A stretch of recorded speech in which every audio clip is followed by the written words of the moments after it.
বৃষ্টি তো কম বেশি পড়েই চলেছে, আর এই ওয়েদারে বাঙালির মন চায় একটু খিচুড়ি, আর সাথে যদি থাকে ভাজাভুজি, তাহলে তো আর কোনো কথাই হবে না। আজ চিরাচরিত চাল আর ডালের খিচুড়ি বানাবো না, বানাবো ডালিয়ার খিচুড়ি।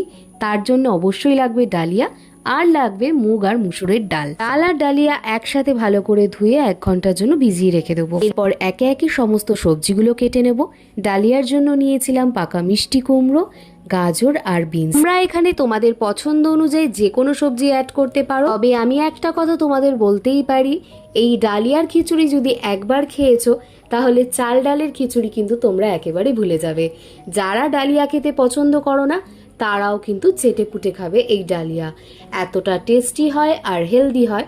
যেহেতু আমি হেলদিভাবে বানাচ্ছি, তাই সে কারণে কোনো রকম আলুর ব্যবহার করিনি। তোমরা চাইলে এতে আলুও দিতে পারো কিন্তু। এছাড়াও আর লাগবে কাঁচা টমেটো আর লঙ্কা। তোমরা তোমাদের মতন পরিমাণ বুঝে টমেটো আর লঙ্কার ব্যবহার করবে। ডালিয়ার সাথে খাওয়ার জন্য পটল আর বেগুন কেটে রাখলাম।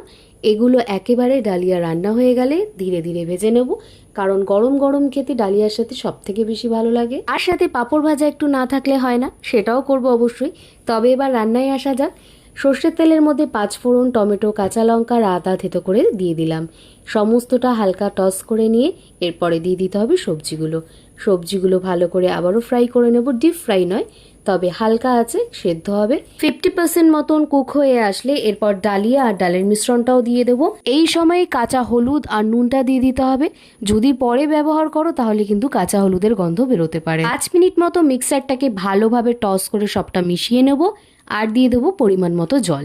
এবারে সমস্তটা ভালো করে মিশিয়ে নেবো, আর দিয়ে দেবো স্বাদ মতো নুন, ভাজা মশলা আর জিরের গুঁড়ো। তোমরা চাইলে ভাজা মশলাটা রান্না নামাবার আগেও দিতে পারো, তবে সত্যি কথা বলতে গেলে আমার এক্সপিরিয়েন্স থেকে বলি, এই সময় দিলেও স্বাদ আর গন্ধের কিন্তু কোনো ডিফারেন্স পাবে না, একই রকম খেতে লাগবে।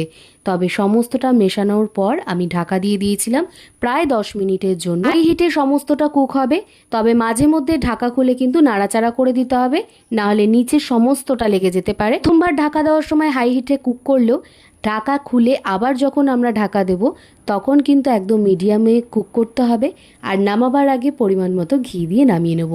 দেখে মনে হচ্ছে না ভোগের খিচুড়ি? তবে যদি ভোগের খিচুড়ির মতোই এক্সপিরিয়েন্স করতে চাও, মসুর ডালটা বাদ দিয়ে নিরামিষভাবে করতেই পারো, একই রকম লাগে খেতে। তোমাদের কেমন লাগলো জানিও কিন্তু।